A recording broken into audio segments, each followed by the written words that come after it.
నేను కొణిదెల పవన్ కళ్యాణ్ అనే నేను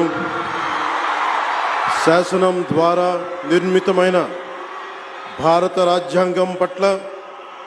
నిజమైన విశ్వాసం విధేయత చూపుతానని, భారతదేశ సార్వభౌమాధికారాన్ని సమగ్రతని కాపాడుతానని, ఆంధ్రప్రదేశ్ రాష్ట్ర మంత్రిగా నా కర్తవ్యాలను శ్రద్ధతో అంతఃకరణ శుద్ధితో నిర్వహిస్తానని,